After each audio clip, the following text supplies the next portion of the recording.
Undirected team. You know what I gotta do. You know how we gotta start it out, team.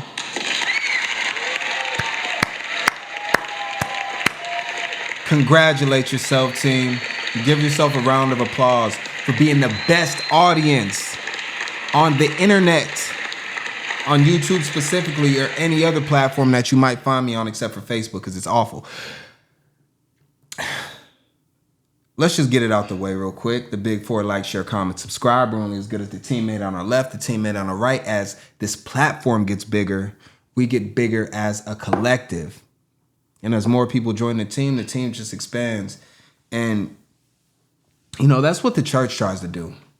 They do a really good job at it. The church will call you followers. I call you teammates because I look at you in a different way. I don't look at y'all as someone I want to extract resources from, but someone that I want to help get better as a collective. Because when you think of somebody as a team, you understand that the only way that you can get better is if they get better along with you. Hence why I have you're only as good as the teammate on your left and the teammate on your right. You know, and we use different things. You can actually think about a lot of this and you can be like, well, it's similar to the way that a congregation builds up is the same way that YouTubers build up platforms and all those different types of things, right? And I won't speak for all YouTubers. I'll just speak for myself. You know, my thing is I always want to give back. And the one thing that I always am going to do is be completely transparent and honest with y'all, team. I have to be able to look at myself in the mirror after I get done saying the things that I say. And it's a lot easier. Well, not even easier. There's only one way, right? There's being truthful, okay? And then you don't have to think about what you say. You can say things from the heart and you don't have to constantly be worried about everything that's done. Because when you say the truth, it's easy to speak. And that's why I have no problem communicating with y'all, team, at all. Now, we got a lot going on. You've seen the thumbnail, you've read the title of the video, and you're probably wondering what's going on. We have the Church Without Walls. It is a mega church, basically. It's ran by Reverend Ralph D. West the first. We are talking about his son, Ralph D. West the second. Now, there is a Ralph D. West the third, which is a young kid. And, well, let's just say that he was born in unchristian-like circumstances. All right? Now, we're going to go through all of this. So this is actually going to be somewhat of long-form content. So if you plan on hanging around, this might be one where you don't need to necessarily watch it, but you can just listen, put me on your Bluetooth speaker, or just have me in your headphones, put your phone in your pocket, and just kind of take in all the content, because we're going to go through a lot of different parts. We're going to look at the church. We're going to look at the father. We're going to look at the son. We're going to look at this woman. We're going to get an interview from her. We're going to look at a couple different things as far as the news article that explains this, and then we'll actually read up on it as well. And as we go through this, I'll explain different things about how we get to this point and just what exactly is going on, because a lot of this is just not Christian-like. But we do have two people that claim to be strong believers in faith. And it really gives religion a bad name. And before we get into it, I'll just say this. There's nothing wrong with religion. I personally have studied multiple religions. Multiple. I mean, I can chant to you right now. Nam yo hoden ge kel hoben panda ni ji se son jun sema angel niki goshale hatsu. I know what Buddhists believe in. They believe in karma, right? Christians, they may believe in heaven and hell. You know, you got a lot of different Muslims, right? They, maybe don't eat pork. Like all of these different types of religions have different things. And I can't say I know all of them in depth, but I know a little bit about all of them, from Jehovah's Witness to Catholics to Jewish religion. And, you got religions that celebrate Ramadan. I mean, it just goes on and on, right? And I think taking a little bit from all of them has benefited me personally. And I will say it's very difficult to follow these faiths, especially in modern times. And we're actually gonna get the pastor, and we're gonna listen to one of his sermons and hear him break it down and almost out himself within his own preaching. So this is all just crazy. So we're gonna put it together and combine it in only a way that Dotsale, the undirected guy, can. All right. And by the way, I do all this live, so I don't edit any of these videos. Very rarely do I edit. And if you see a jump cut here and there, it's probably on maybe like 2 or 3% of my videos. So we are going to start right now with the first video, and it talks about the case overall. And this will just give us an idea of what exactly is going on as far as this whole case and everything that's going on with the thumbnail. And then we'll break down more, and we'll get to the pastor giving his speech, and then also the woman doing an interview, which I think was a foolish decision by her, but she just couldn't keep herself from talking. And she had to open her big mouth, and she made herself look terrible, in my opinion. But let's go. $1.45 million to a woman that a jury found he gave herpes to. Tonight, that woman's lawyer is speaking only to our Devin Clark, who was live outside the courthouse where the judgment was granted just this morning. Devin. Keith, Daniela, that attorney we spoke to, says it was a 3-day trial with 6.5 hours of deliberations. And after that, a jury found Reverend Ralph D. West II liable and ordered that hefty judgment. Right, it can't fix it. She's got it for the rest of her life. Attorney Sean Murphy is speaking for his client, who a jury found contracted genital herpes from Reverend Ralph D. West II after meeting on Facebook. As seen here on the Church Without Walls website, he's listed as the Eldridge Campus Minister. The things that we look at for cases like these are essentially 4 things. Is the defendant infected, and how can we prove it? Did he know he was infected? And, how do we prove? Do we have evidence of that? Not only does Murphy say they were able to prove those facts, but also that West lied when asked about. Let's read this. Like I said, this is going to be long form content. So if you're not watching the phone, I will read everything out, so you don't have to look at the visuals, but it's always better with the visuals. During this time, parties had extensive communications and conversations regarding morals, values, principles, Christian beliefs, relationships, and sexual intimacy. Plaintiff made clear to defendant that the plaintiff is the woman. So the plaintiff is the woman, and her name is, let me get her name, Denitra. Denitra's her name, all right? So Denitra made clear to Ralph that she believed in and expected honesty, truthfulness, and transparency relationships. Plaintiff also made clear to defendant that because of these foundational principles, she did not date much and was also overly protective of her health and well-being. We're going to talk about that a little bit more. I think that's cap. Where the hell is my cap at? I don't got it. I was going to put it on. All right, so during these communications and conversations, defendant repeatedly represented that he was a man of God. He's using God's name. That he shared the same fundamental belief in honesty, truth, and transparency. That he had been tested in the past and he was free and clean of any sexually transmitted diseases. Okay, let's keep going. About having herpes, and that he gave it to his client after they had unprotected sex in March of 2018. She got an outbreak too. March of 2018 is when She said she got it, okay.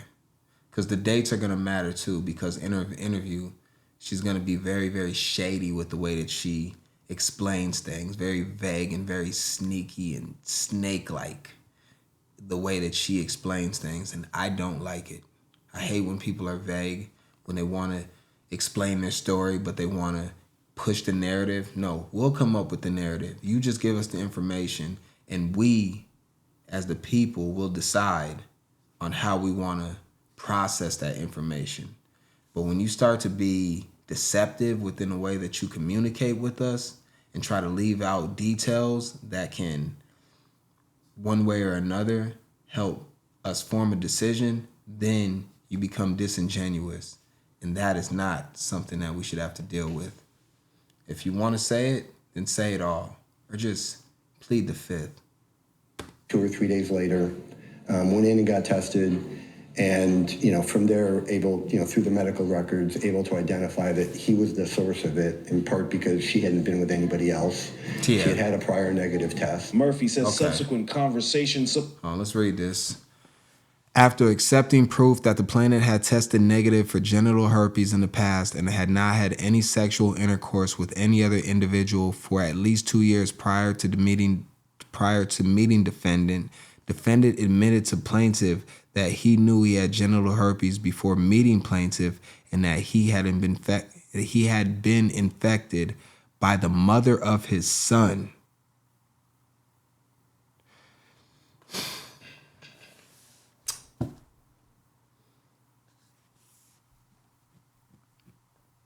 So does your son have...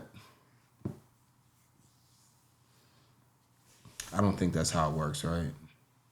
I mean, unless the mother had an outbreak while she was giving birth, the son technically wouldn't get it, right?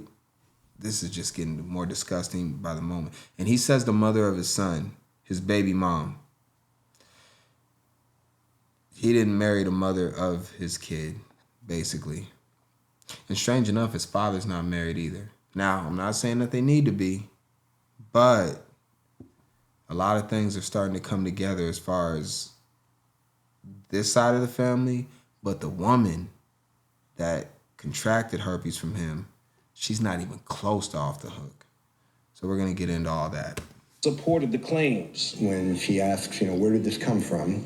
His response was his son's mother. He adds there were also emails between West and his client, where she accuses him of knowing he had it, of giving it to her, and there's other allegations about not caring about me, that kind of thing. The response, Murphy says... All right, let's read this. Subsequently, in compounding defendant's concealment and misrepresentations, defendant attempted to intimidate plaintiff to remain silent, both in thought and with physical intimidation.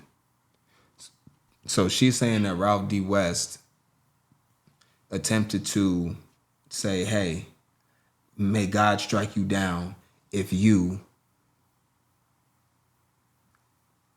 what do you want to say, expose that I am HSV positive, if you try to, take me to court on this. And he goes on to say, defendant made suggestions to plaintiff that Christians don't take Christians to court. Is that true? Christians in the comment section, let me know if that's true. Christians turn the other cheek and forgive. Marry me as no other man will want to be with you. And your family and father would be devastated by the news. So he's using Bible. Is that from the Bible? And we're going to talk about why this woman didn't demand marriage before she gave him sex. She's strong in her beliefs. But let's finish up this part and then we're going to get into the next section. Was telling. He never once denied that he had it or that he knew he had it. West declined to comment. Murphy says his client does feel a sense of relief and vindication, but aside from that $2.45 million she was granted, she hopes that this story sends a clear message to anyone who knowingly puts their partner at risk for STDs. All right, so we got that. She did win the case. $2.45 million is what she got for contracting herpes from this guy. And let me get him a better... there you go. That one looks way better. I didn't mean to screenshot you like that, bro. Shout out to Devin Clark. Good job, Devin Clark. Absolutely good job, man. All right, let's do this. Let's go here for a second, and we're going to get on to the next part. So, do you guys remember, or did you ever watch the movie Book of Eli? Did y'all ever watch the movie Book of Eli? If you haven't, I suggest you watch it. It's a movie that everybody should watch at least once. And I won't go into everything about the movie. I don't want to spoil it. But basically, it shows how important religion is in controlling the masses and extracting resources from them as far as labor, money, tithing to the church. And we're going to talk about tithing a little bit as well as we go on, and then we look at, the actual church itself and some of the reasons why you can tithe to the church. Very, very peculiar things going on. And, this gets really deep, team. This gets really deep. And we're not even a fourth of the way in right now. All right. So what we're going to do actually now, before we move on, and we're going to go to the Reverend himself. We're going to go to the Reverend himself. We're going to go to Ralph West II and watch a little bit of him preaching. Let's get to know Ralph West II and see what's going on with him for real. We got him right here. All right. And what we're going to do is, there was a couple parts of his speech or preaching. There's a couple parts of him preaching that we're gonna go through. So let's look at these 4 different parts real quick. And what did I have? Oh, we'll start here. We're gonna go here, and then we'll listen to it. We'll stop it. We'll comment, and then we'll move on. All right. So first part. Get a little bit more personal. I know we have gotten real attached to our smart devices. I know I have. But would you charge it up just on Sunday? Text message, send out emails, get on TikTok, Instagram, slide in DMs. You sliding in DMs, Pastor? Doesn't sound Christian-like to me.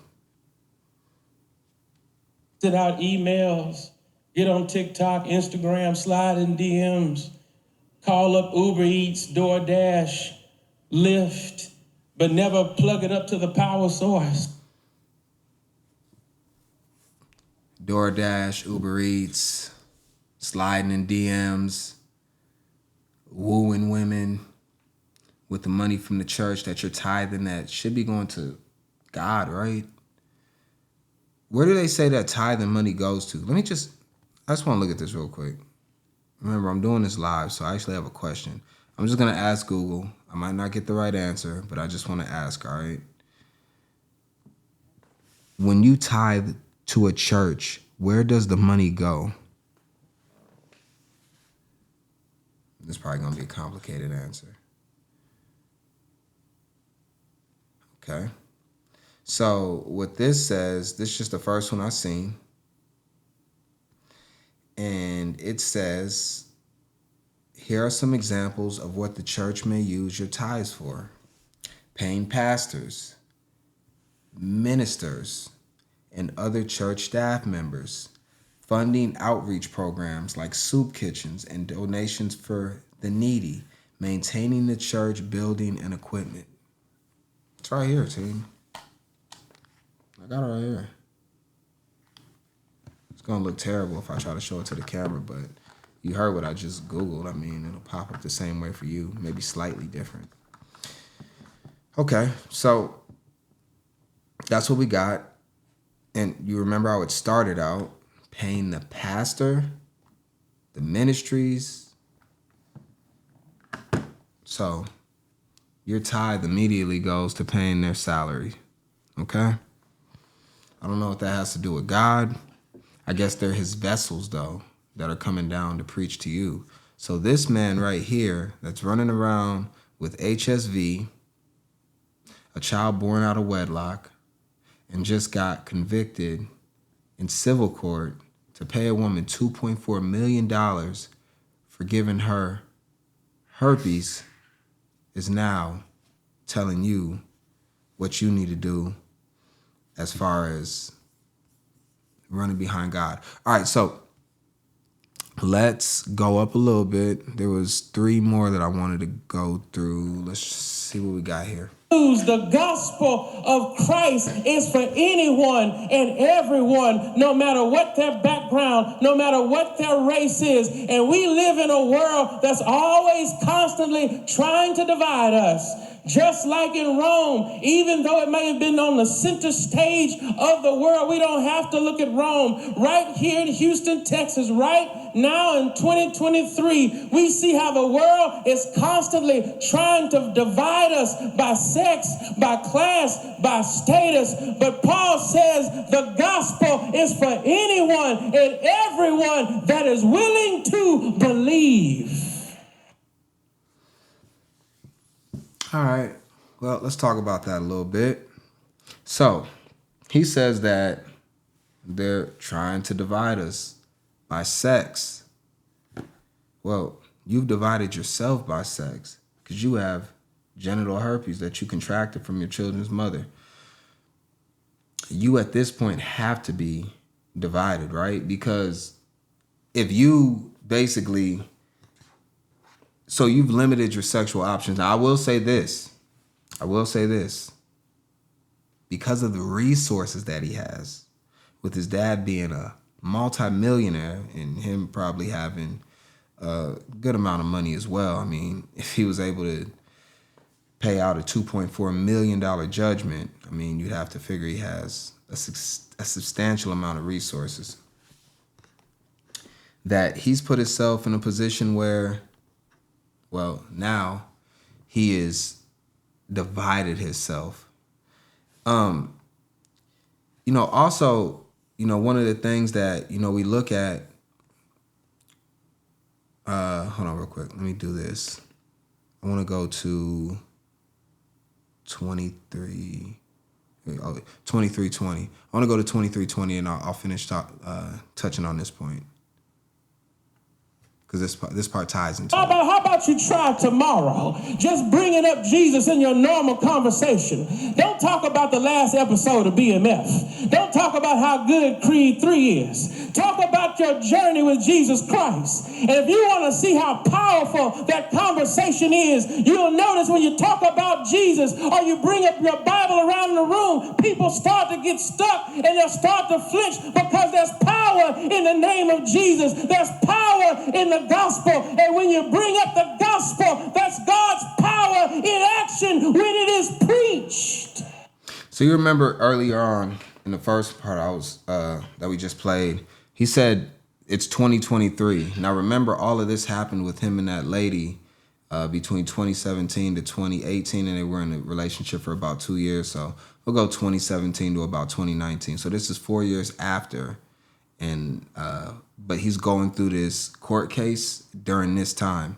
They actually removed him from the website but added him back on afterwards because I'm pretty sure they were getting a lot of heat for this. He brings up different shows. This guy's sitting here watching BMF just like the rest of us. He just said it. Watching an episode of BMF, Black Mafia Family, directed by 50 Cent. You can catch it on Stars.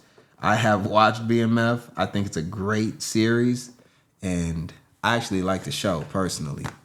And so does he. Man of God, watching ratchetness, drug dealers, crime, and pornography. It's a whole bunch of sex scenes in BMF. naked women, cursing. I mean, you know, the wool is over many people's eyes. Now, I want you to keep in mind that they have a huge following at this church, all right? Let's go to the last part. This is all I got left for this one. I thought this was kind of interesting. Let's see. We got 2407. Let's go 2407. Everyone who believes. Why don't more people believe? I mean, why is it?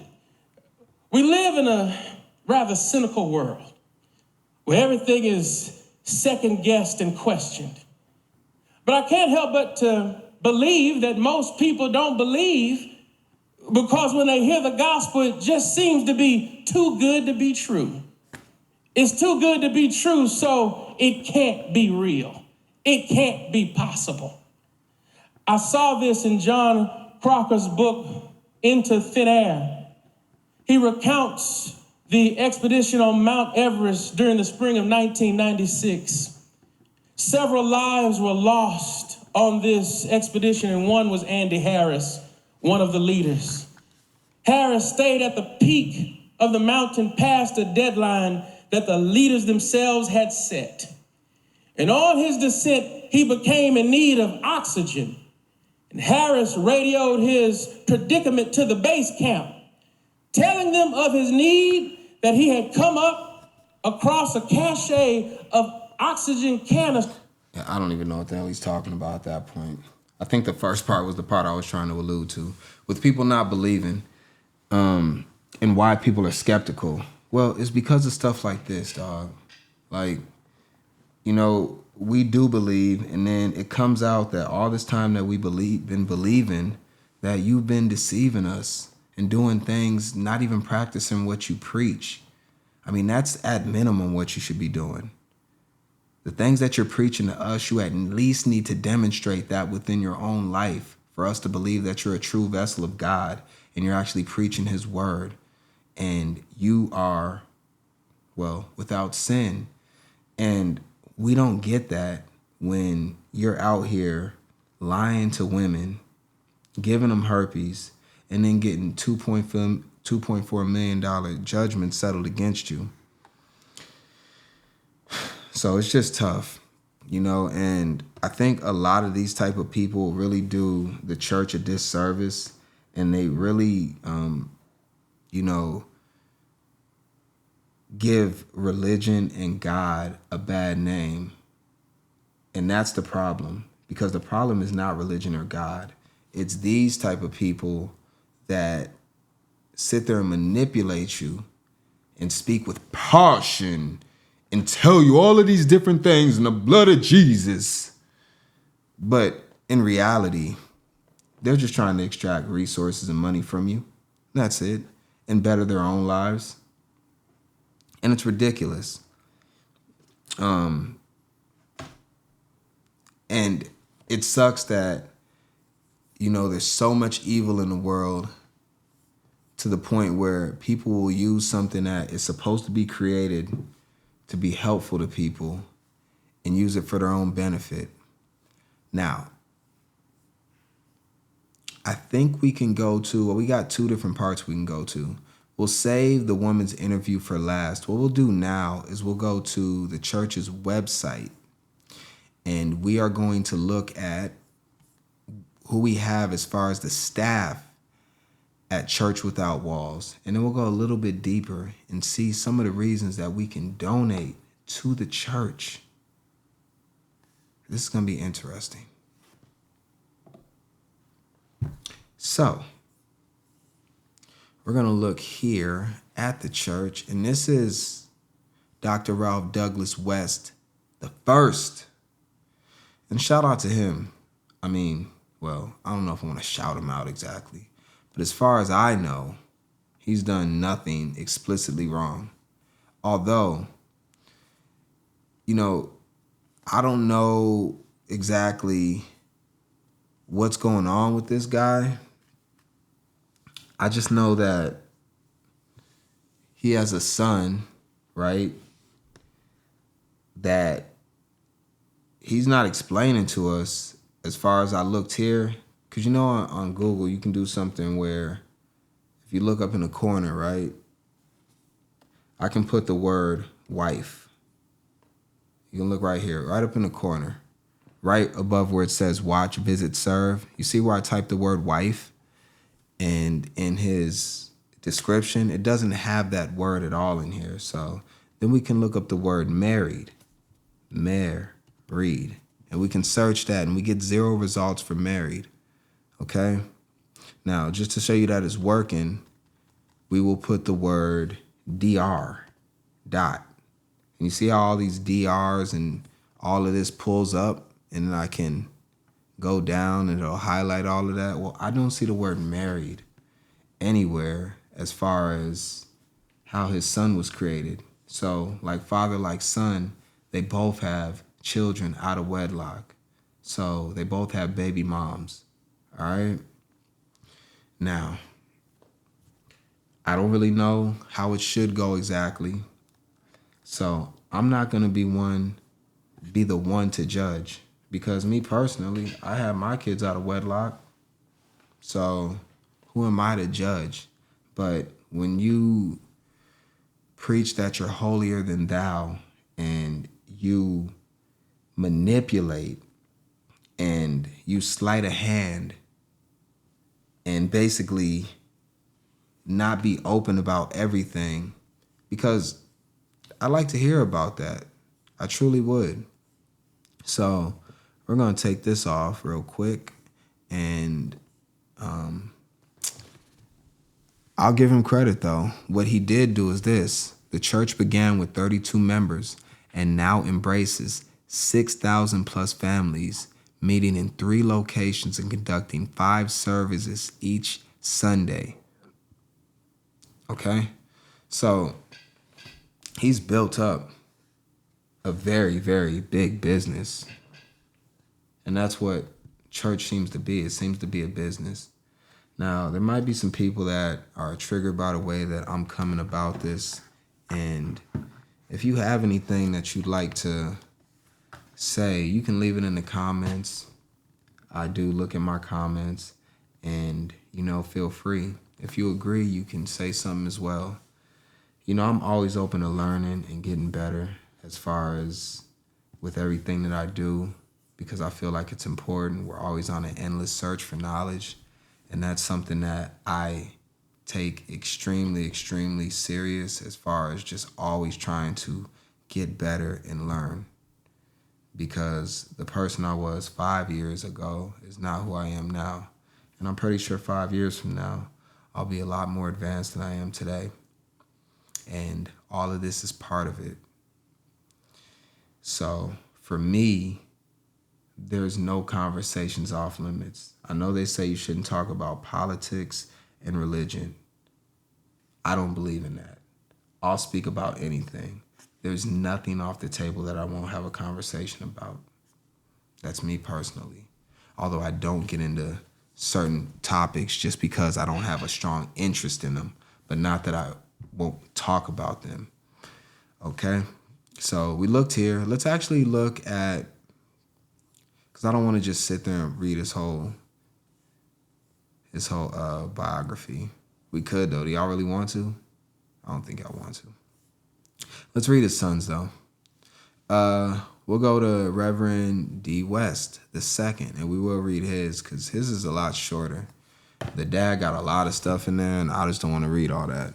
So, Ralph Douglas West II is a native of Houston, Texas, a graduate of Morehouse College in Atlanta, Georgia, and George W. Truett Theological Seminary of Baylor University, with a Master's of Theological Studies. At each of these distinguished institutions, he was able to do in-depth study in the areas of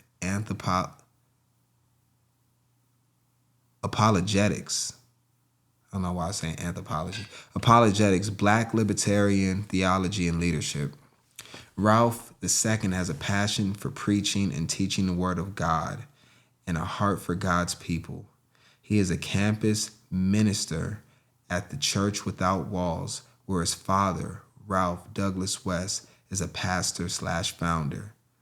Rev West gives leadership to the Eldridge campus and serves as a chair of advisory team for the IC3 Church and Growth Development Conference.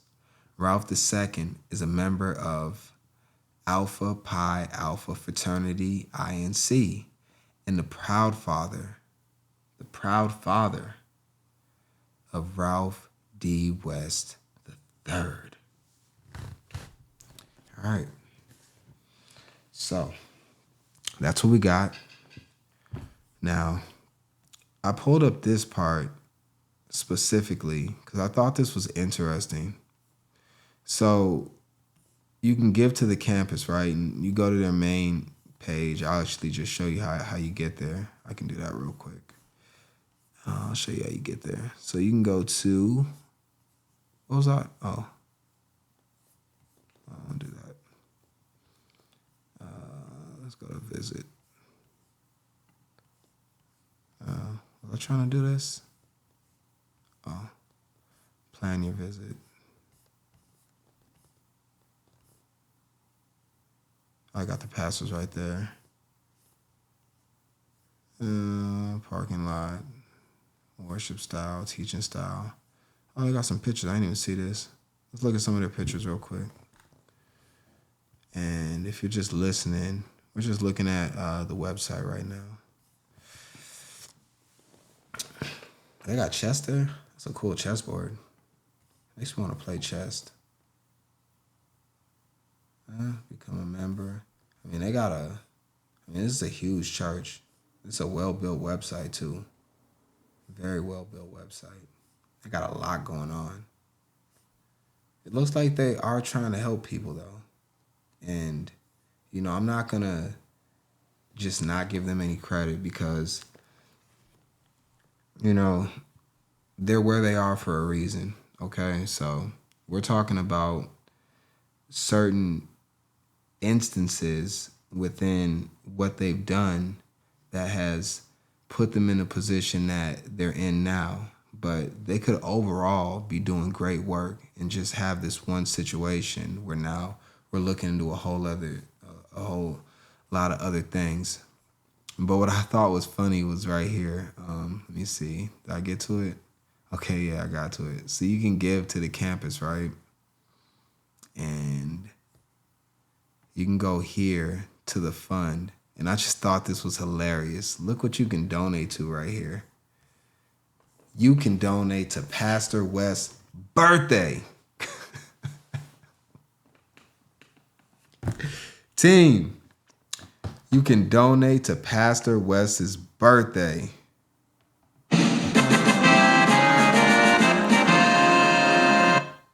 That's got to be incredible, right? Or it could be one of these. Come on, man. Bruh. Why? Why would you want to donate to his birthday? They got some other stuff too. They got the ties right here. What's the amount? Is there a certain amount that you can put in? Does it stop? You can put in $infinity million in there. They take everything too. They got Google Pay, bank account, PayPal, debit card, credit. You can play with a credit card. So if you want to, you can pay the church $1,000 for the Reverend's birthday, and then you can pay the minimum balance of, I don't know, it could be $80 a month, and then they'll tag interest on that to support your Reverend's birthday. I mean, it's just very strange, team, like, for that to be on there. So I just thought that was funny. I don't know if that's normal within the church, but yeah. So I seen that. I thought it was funny. That's that. Okay, now we're going to get into the last part of this, we're going to get into the last part of this. And we're actually doing pretty good on time. Only at 40 minutes. And we're going to look at the woman here where she sits down with Fox 26 and has an interview. And this is probably the craziest part of all of this. So we're going to break this interview down. And I'll pause a few times throughout it. So pause, police. Try not to arrest me. I'd like not to go to jail.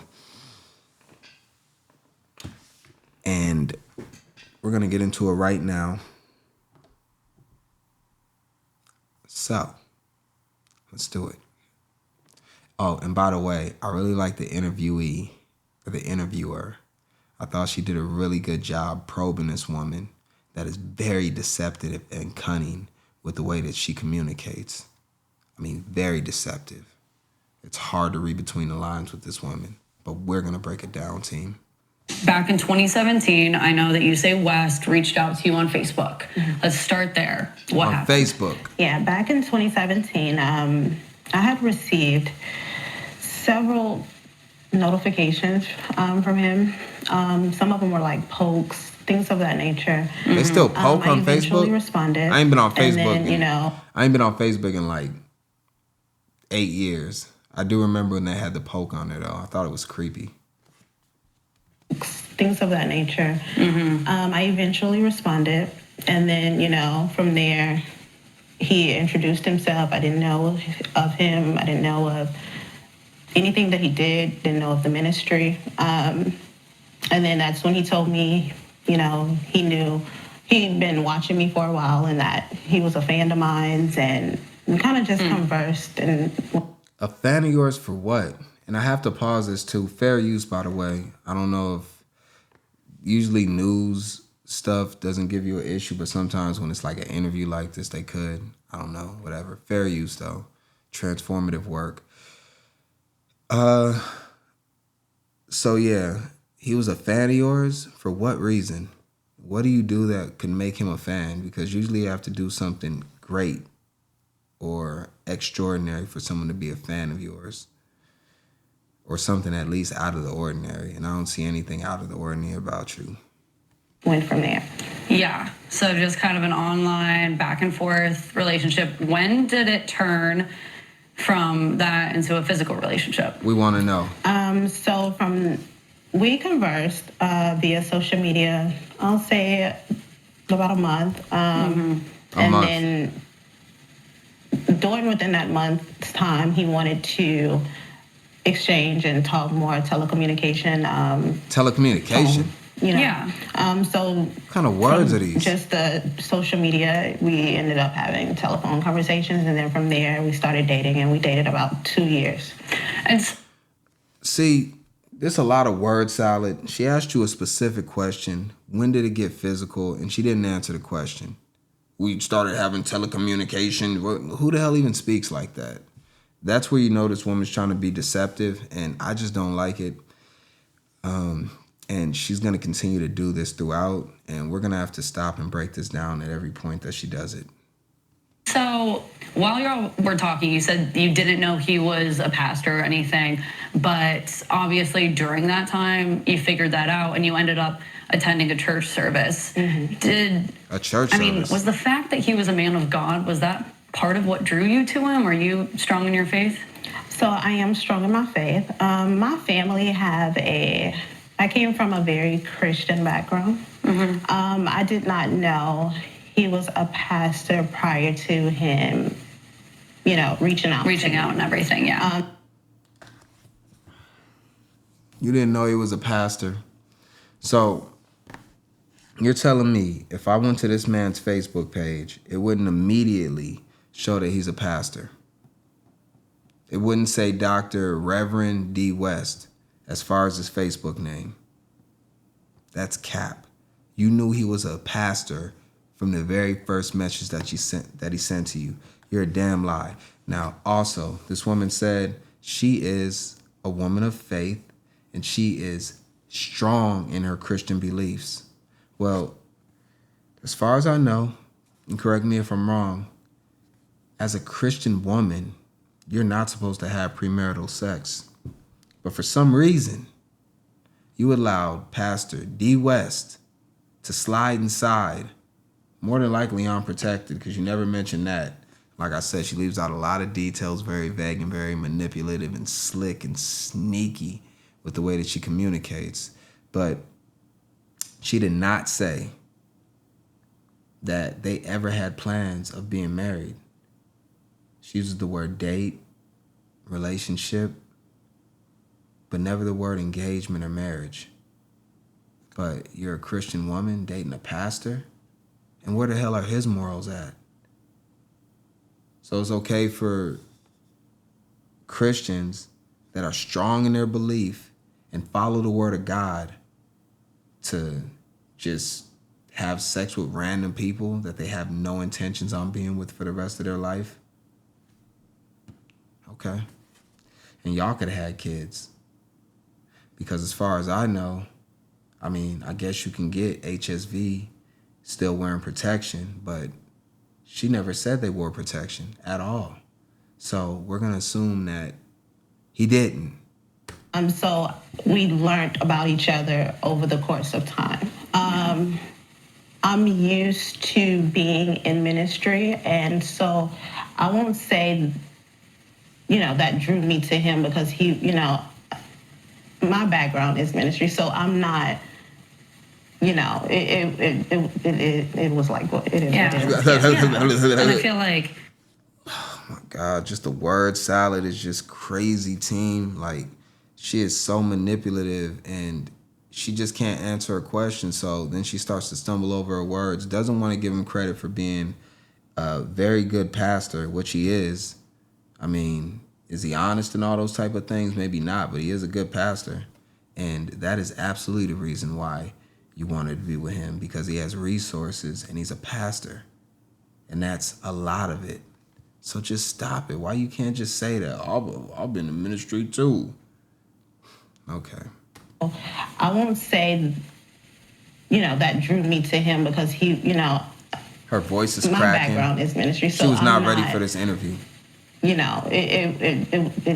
was like what it is. yeah. It is. Yeah. Yeah. It And I is feel what like it is. Yeah. it almost gives you like a sense of trust in someone. Yes. When you have similar backgrounds and you Correct. believe in the same things. Correct. And so around that time, like in 2017, is that when you became, the relationship turned sexual? Great question. Excellent question. Intercourse? I would say somewhere around there, yeah. Yeah. I don't recall the dates exactly, but yeah. Yeah. Mm-hmm. And so... Team, she doesn't recall the dates. Did you recall all the dates when you sat there and wrote out pages and pages and pages, pulled up screenshots, text messages, audio messages, picture messages, and everything else when you formulated this civil suit against him for $2.4 million? I'm pretty sure you know all of the dates, but now you don't remember. So you basically had sex with this man almost immediately after meeting him. That's basically what you said. Within a month, you guys were having telecommunication conversations and y'all were together. She don't want to say it though. What'd you get on the interview for if you didn't want to be honest and transparent? This is ridiculous. Around there, yeah. Yeah. I don't recall the dates exactly, but yeah. Yeah. Mm-hmm. And so it was a real relationship. You guys were together. We actually dated, and then from there, yes. Yeah. And so we do actually have a soundbite from his deposition that he gave. He said that he never recalled having a conversation with you about STIs or any diseases at all. We'll go ahead and go to that soundbite. Do you recall whether you told her during the spring of 2017 that you did not have any sexually transmitted diseases? I don't recall telling her that. Do you recall her asking you about that? No. Why is that guy so... I mean, when he's in a deposition, he doesn't know anything, but when he's preaching to you, he has all the right words to tell you.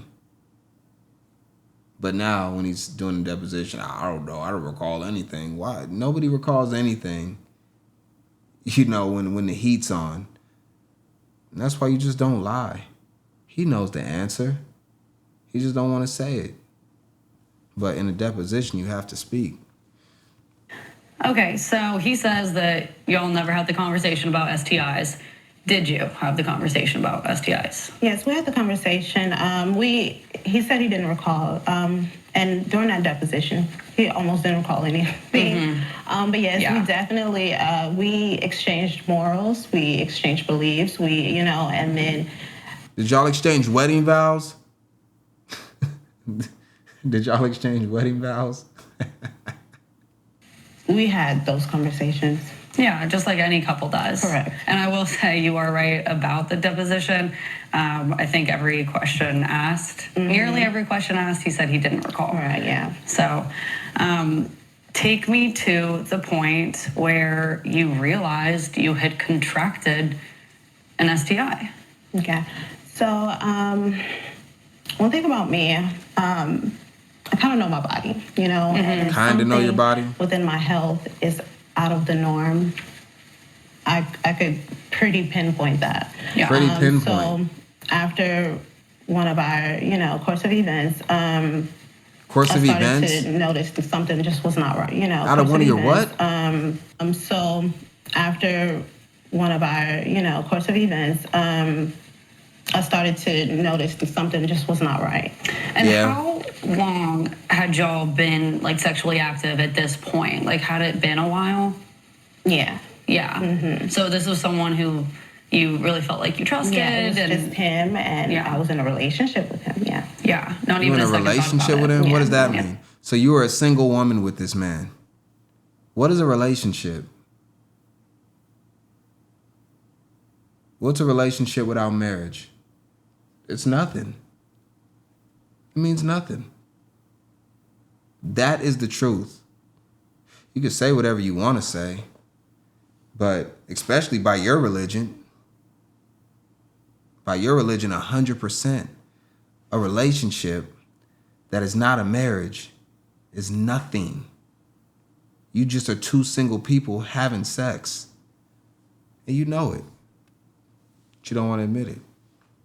And a lot of people side with her and side with the pastor and disagree with me. Yeah. And so go on. So you so I noticed something wasn't right within a matter of days. And so I immediately made an appointment. And while waiting for my appointment, I even informed him, something is just not right, Yeah. Just like you would with a boyfriend. Yeah.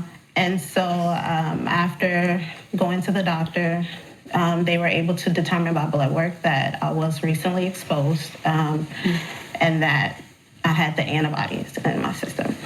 What were you exposed to? You were recently exposed and you had the antibodies in your system? You have herpes? I like how they put in the title, Woman Exposed to Herpes by Pastor, and she just can't say the words. You got HSV and you got herpes. That's exactly what it is. And you don't want to say it. And I'm actually, I can understand why. Wow. What was that like for you? What was your reaction? I was blank. I was scared because I didn't know exactly what all come with that. I didn't know what to expect. I didn't know how it would affect my life. And then I just felt very, shamed, kinda. It was just very uneasy. During that time, I was into modeling. And so just I wasn't a person that had self-esteem issues at all. Yeah. So of course during that little period of time, that did affect me mentally, emotionally, and, so yeah. And that's the end of that interview. Man, team, that was the craziest, weirdest interview I've ever seen. The more that I think about it, and I didn't even really catch this until now, I think she actually had this interview so she can get away with having sex with people moving forward without having to tell them that she has herpes. Because if you think about it, if it ever comes up that she's in a situation that the pastor's in, where she gives somebody else herpes, which is most likely what's going to happen, she's got it, now she's going to pass it on to someone else, that she can always go back and say, I'm publicly on the internet on Fox 26 Crime Files. Crime File, I didn't even notice that. Saying that I have herpes, but actually you didn't. You never said that you have herpes. You said you were exposed and that you have the antibodies in your system. Which, who the hell even knows what that means? Like, if you just said that, if you just came on and said, I was exposed and I have the antibodies in my system, no one would know what the hell you're talking about at all. What does that even mean? So, just more shadiness. Now, lady, let me help you out real quick and explain to you why you could have prevented yourself from getting herpes in the first place, and why the pastor could have prevented himself from getting herpes in the first place, or really, really limited the opportunity for it to happen. So there's this thing that's called marriage, right? Now, if you choose to get married before you have sex, it limits the amount of times that you'll have sex significantly, because you have to go through a whole process that a lot of people will not want to go through to have sex.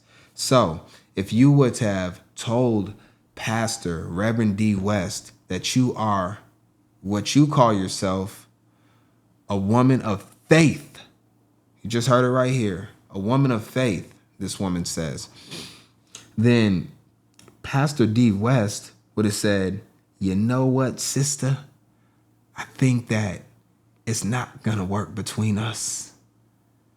As a man of God, I cannot put myself through marriage with a woman that I'm sure I'm not gonna wanna be with for the rest of my natural life in you.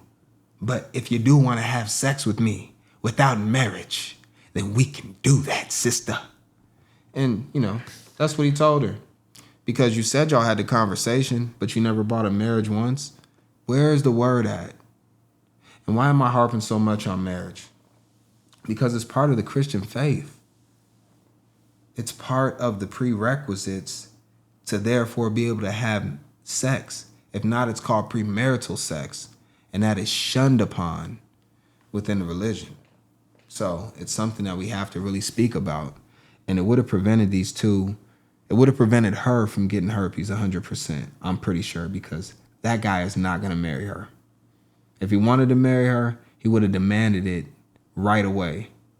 And instead of them meeting up within a month to have sex, they would have been meeting up to go to the altar, go to the church, and have the father of D. West the first, be their pastor and wed them in holy matrimony.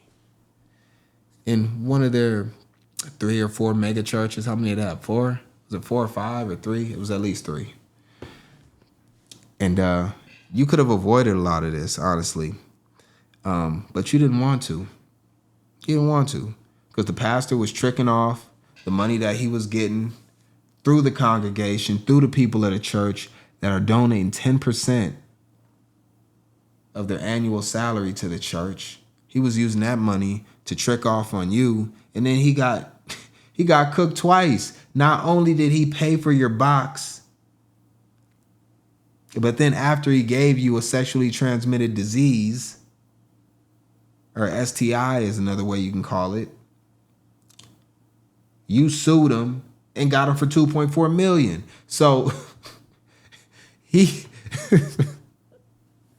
this guy right here underneath me paid that woman over there $2.5 million just to have sex with her. Hey, it probably would have been cheaper to just marry her at this point, bro. Actually, no, I take that back. You would have lost way more if you'd have married her. At least you just gave up one lump sum, and you don't have to pay for the rest of your life. But this is just hilarious, team. It truly is. I don't even know where to begin and where to end with all of this, but I'll just tell you that you can prevent a lot of problems if you choose to get married before you have sex. And especially before you have children, you probably want to get married. But that's dependent on the religion and the outlook that you have. I'm speaking on this based off of what they say they believe in, all right? And what they say they follow. So that's what I got for that.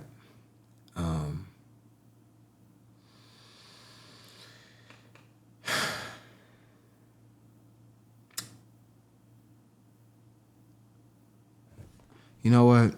Let's go into undirected perspective. We're going to wrap this up. How much time are we at right now? Oh, we just had an hour. That's about what I thought. I thought this would take about an hour. So it's not too bad. We going to go light? We going to go heaven? Nah. We going hell.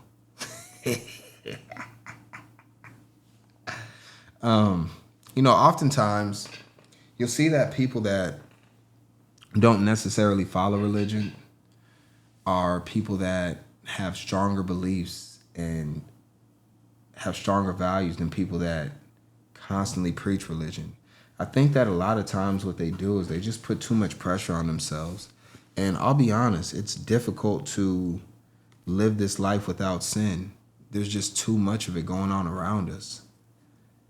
So I could never, ever say that I'm going to be 100% following any religion. It'd just be a complete lie.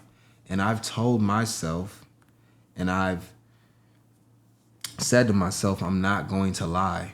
That's not what Reverend D. West did. Reverend D. West lied, as far as we can tell, to this woman about having herpes. He got it from his children's mom a long time before that. He experienced the outbreak, and then he got with this woman and didn't disclose that he had it.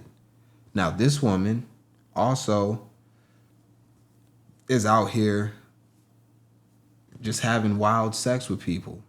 And, she's extremely manipulative, and she is not telling the truth, allegedly, about a lot of stuff she's saying. Gotta say allegedly. This woman will definitely sue you. I wouldn't be surprised if I got something in the mail as far as her feeling like I defamed her as far as the things I said in this video. And so everything that I've said is alleged, except for the fact that she got $2.4 million for contracting HSV from Pastor Reverend D. West, because that is a fact. She put it out here herself and had a whole interview about it. So that's one thing she can't say that I'm lying about. These are facts. And, dotsale doesn't lie. All right? And that's what I stand on. Now, a lot of people might say, well, that's impossible. We live in a world full of evil, and you just got done saying that, and it's hard to not do things that are wrong. But lying is a whole different thing. To lie about something is not the same as doing something wrong, okay? So let's say, for instance, I go to Target and I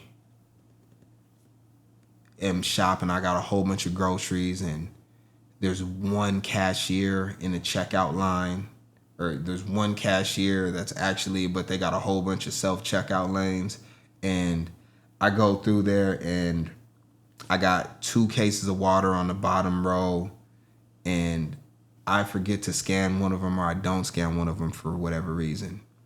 And then I get asked about it, or, whatever the case is, right? And then I say, oh, you know what? Oh, I did scan that water, and I know I didn't, right? That's different than when you do something wrong. So did I do something wrong? Technically, yes. Whether it's an accident or not, or I did it on purpose, I did something wrong. But to lie about it is a whole nother issue. So that's why I say lying about something is not the same. So in my case, if somebody asked me about that, I'd say, yeah, I didn't scan that water. And I'll tell the truth that I didn't scan it, right? So that's the difference. So doing something wrong and lying about something are two separate things. I'm not going to lie about it. I'm just going to say I didn't scan the water. And, I'll go back and pay for it, or I won't, or whatever the case is. And I'm not so much worried about making the wrong decision or making a mistake or doing something wrong as much as I am as in telling the truth so I can get better from the mistakes that I made. That's why I don't want to lie to my audience and y'all as my team. That's why I don't lie to my children. That's why I don't lie to myself.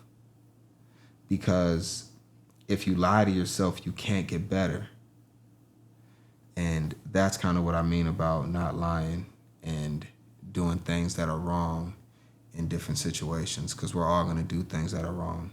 By nature, humans are evil.